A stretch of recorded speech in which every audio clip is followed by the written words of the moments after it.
Tsur ou ezohi derech ishara shitbak ba Adam. On parle de Rabban Yochanan ben Zakkai qui avait ses 5 élèves. Il a énuméré les qualités de chacun et il leur a demandé allez vérifier quel est le chemin qu'un homme doit prendre dans sa vie. C'est pas une question facile. Okay. Il dit à ses élèves, chacun plus un génie que l'autre, vérifiez quel est le chemin que l'homme doit emprunter dans sa vie, le meilleur chemin. Il y a le chesed, il y a la Torah, il y a telmida, la patience, l'humilité. Il y a beaucoup de midot qui sont très importantes aux yeux d'Hachem. À travers quel chemin un homme doit servir Hachem? Quelle est la koteret, comme on dit, le titre, la cible qui doit se mettre dans sa vie, qui est le meilleur moyen de servir Hachem dans tous les domaines. C'est pas chacun indépendant. Ça dépend pas chacun de sa nature. Ça dépend pas chacun de sa nature. Non, pourquoi chacun de sa nature? Les mitzvot qu'Hachem il a données, elles doivent être appliquées par tout le monde entièrement. Alors, bien que certains ils ont plus de difficultés dans une mitzvah, d'autres plus de facilité dans cette mitzvah. Alors, chacun doit accomplir les mitzvahs de la même façon. Oui, alors là on ne parle pas maintenant comment chacun il doit faire le service d'Hachem, et là quelle est la nekuda la plus importante qu'un homme il doit prendre dans la voie d'Hachem. On va voir des exemples. Rabbi Eliezer Omer, Aïn Tova. Aïn Tova, c'est quoi? Un bon œil. Avoir des bons yeux. Ça c'est des bons yeux. Il dit Rabbeinu Yonah, Mi shesameach bechelko. Un homme qui est sameach bechelko, c'est un homme qui peut réussir dans sa vie, dans l'Olam hazé, et avoir accès à la vie dans l'Olam haba. C'est énorme, sameach bechelko, ça veut dire être heureux de ce qu'on a. Un homme il se lève le matin, il est heureux, il se couche le soir, il est heureux. Peu importe ce qui lui arrive, il est heureux. Peu importe combien il gagne, il est heureux. Peu importe ce que sa femme lui dit, il est heureux. Et ses enfants pareil. Il est toujours heureux. Un homme qui est toujours heureux, ces tfilotes, elles sont des tfilotes de simcha. Sa avodat Hashem, c'est une avodat Hashem qui est... La simcha, c'est un grand pilier dans l'avodat Hashem. Et il va tout faire, benachat. Il va être calme, il va être paisible, il va... Oh, ça c'est une grande clé dans la Avodat Hashem. Sameach bechelko.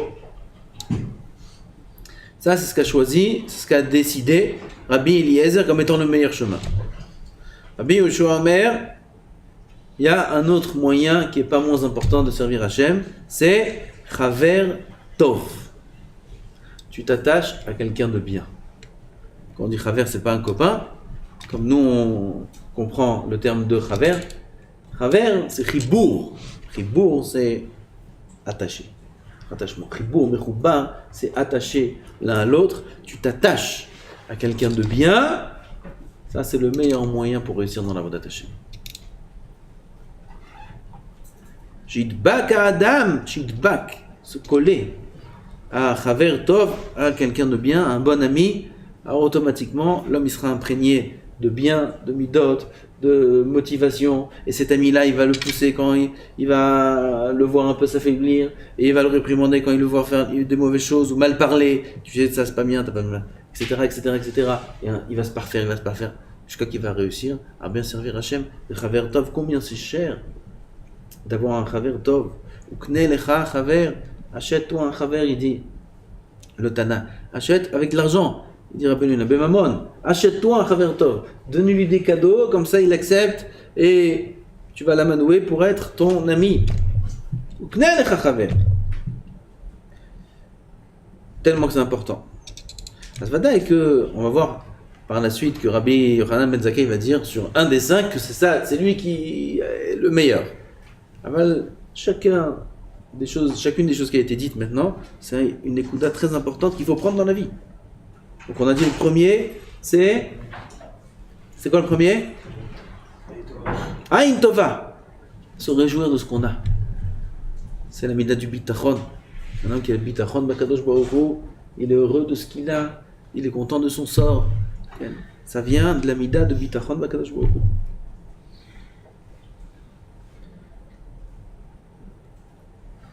Celui-là, tout d'un coup, il verra qu'il a beaucoup de temps dans la vie. Pourquoi les gens n'ont pas de temps? Parce qu'ils aspirent toujours à atteindre ce qu'ils n'ont pas. Alors ils n'ont pas de temps, ils sont toujours affairés à atteindre ce qu'ils n'ont pas. Ils veulent plus d'argent, et plus de ça, et plus de vacances, et plus... Alors ils ont le temps à rien. Mais celui qui est content de ce qu'il a, tout d'un coup, il a toute sa vie devant lui. Il a tout le temps. Qu'est-ce qu'il va faire avec tout ce temps-là? Pour servir Hachem, pour étudier la Torah. Deuxième, on a dit Chaver Tov.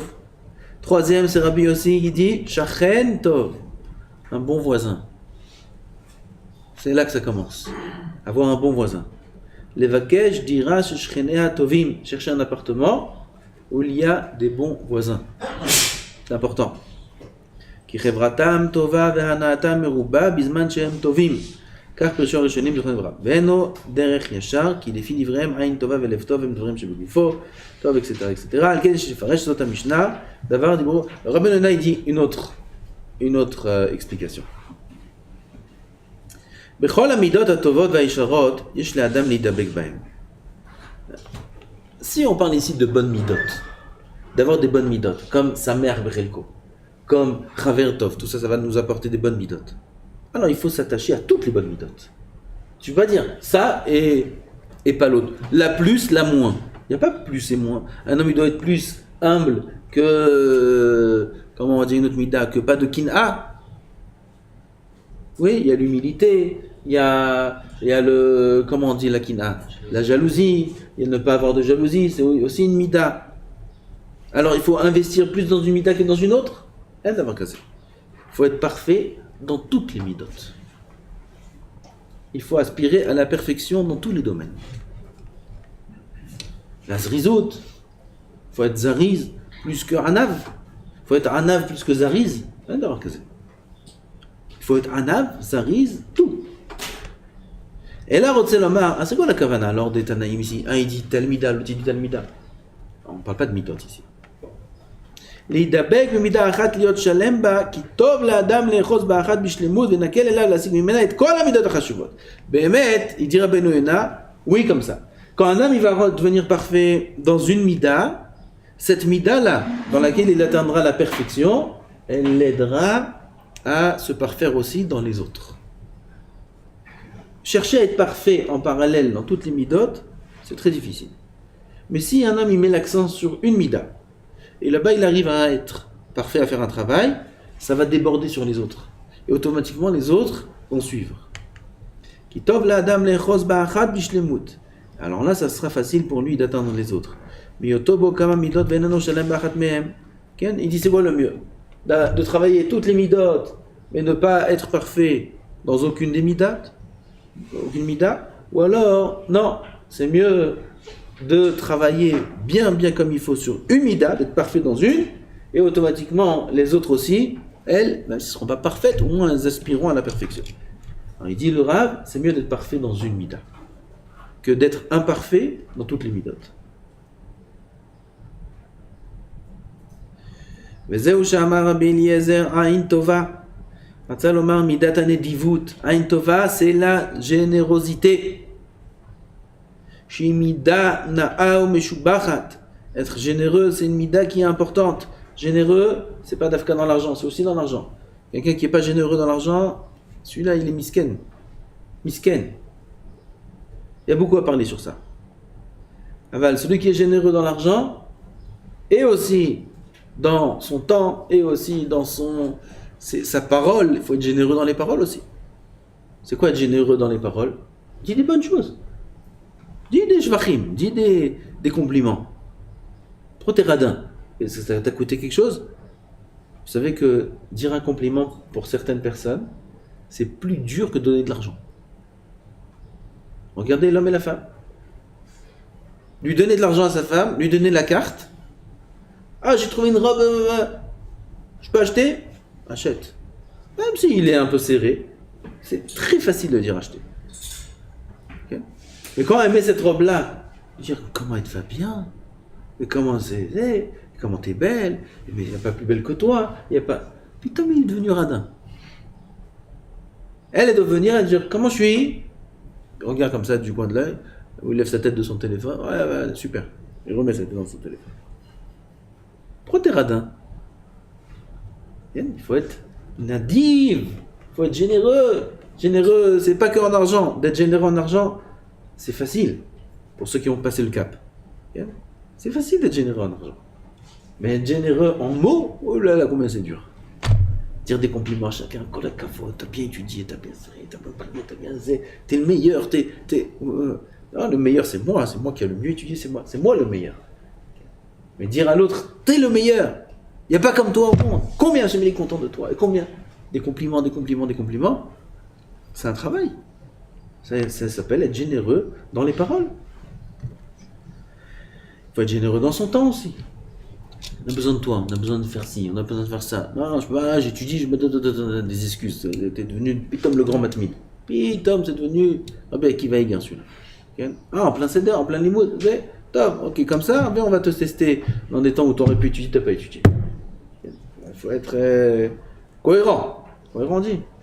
Hein, concordant, je sais pas comment on dit. Cohérent. Okay? Tu peux pas dire Pitom t'étudies, quand ça, tu veux pas aider, alors t'étudies. Et quand tu peux étudier, t'étudies pas. Il n'y a personne à aider, rien à faire. Il faut être cohérent.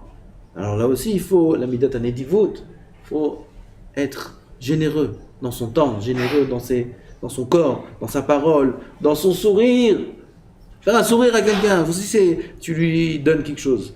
La Gemara a dit celui qui dit shalom et tu lui réponds pas shalom, arrête celui-là c'est un voleur. Tu lui as volé ton shalom. Il te dit shalom, tu lui réponds pas, tu es un voleur. Qu'est-ce que tu as volé? Tu as volé le pauvre.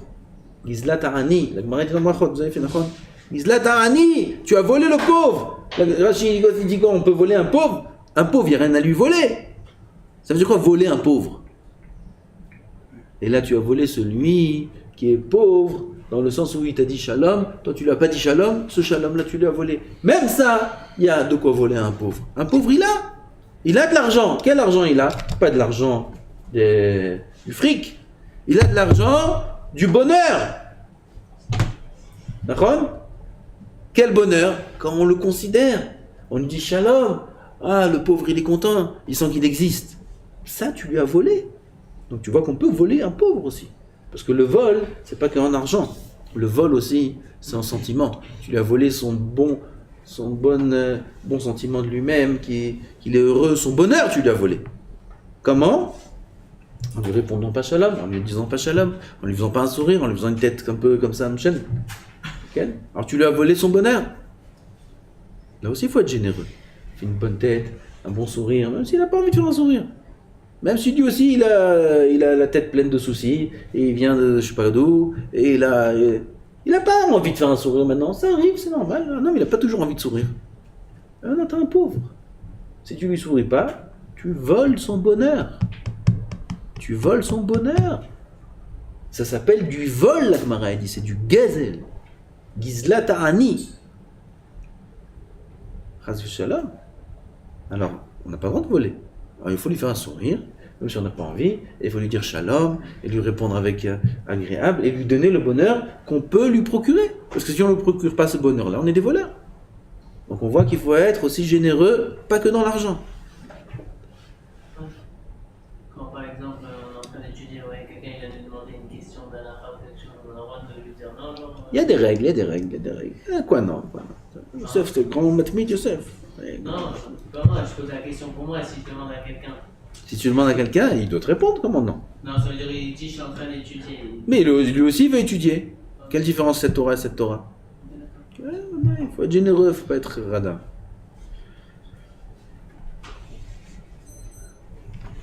Ça, c'est la mida de Nedivut. C'est une mida, il dit Rabbeinu Yona. C'est ça la kavana de Rabbi Eliezer Ain Tova. Rabbi Eliezer, il a cherché dans toute la Torah. Dans quelle mida un homme il doit se parfaire plus qu'une autre? Il faut être un génie pour réfléchir à ça. C'est pas facile de mettre le doigt sur un point parmi toutes les modes de Avodat Hashem qu'il y a, toutes les tunnels, les chemins, les passages par lesquels on doit servir Hashem, mettre le doigt sur un et dire celui-là.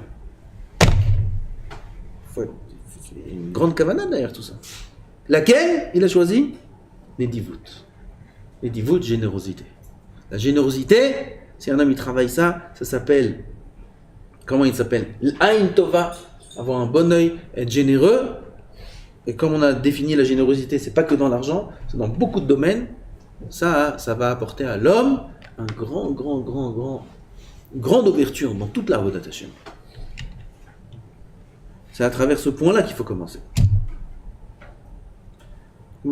Combien varié que vous avez vu une fois, il parle de ces midotes-là. Cette mida de Nedivut, comme nous on a expliqué maintenant la Nedivut.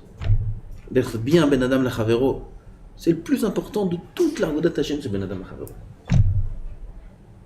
Plus important de tous les domaines de Avodat Hashem, c'est entre l'homme et son prochain. On dit son prochain, c'est son ami, c'est sa femme, c'est ses enfants, c'est son entourage. L'homme et son prochain. D'être bien avec son prochain. C'est la partie la plus chère aux yeux d'Hachem. Et c'est un pasouk, le forage. Ma'ani mevakesh mikem. J'ai oublié le pasouk. Qu'est-ce que Hachem dit? Qu'est-ce que je demande de vous? Ça, c'est la fin, je sais. Le début, c'est ni ça, et ni ça, et ni ça, et ni ça, et ni ça. Je demande pas ça de vous, je demande pas ça, je demande pas ça. Et là-bas, il y a toute la liste. Hachem dit, ne crois pas que c'est ça que je demande de vous. Et là, Shetiyu ohavim ze ze umchabdim ze la ze. Une chose je demande de vous, Hachem. Aimez-vous l'un l'autre, respectez-vous l'un l'autre. Et là, Shetiyu ohavim ze ze. Donc c'est un pasuk meforash, c'est ce qu'Hachem lui demande, et c'est le principal de la Avodat Hashem de l'homme, c'est les midot. Les midot, qui dit midot, dit Ben Adam Lachavero. Entre un et son prochain, d'avoir Ain Tova, d'aimer l'autre. Je pourrais jamais faire ça si je l'aime pas. Un homme qui aime pas, même s'il a appris que dans la Gemara, si tu dis pas bonjour, tu fais pas un sourire, son sourire sera un sourire. Il y a des ondes qui émanent de lui, de Sin'a. Ça marche pas, ça passe pas. Tu vas pas lui donner son bonheur, encore pire. Il ne vaut même pas qu'il me rigole celui-là. D'où il peut venir un vrai sourire? Un vrai sourire où l'homme, tu lui donnes de la simcha, que si ce sourire-là, il est accompagné d'un vrai respect, d'un vrai amour de son prochain. Amen.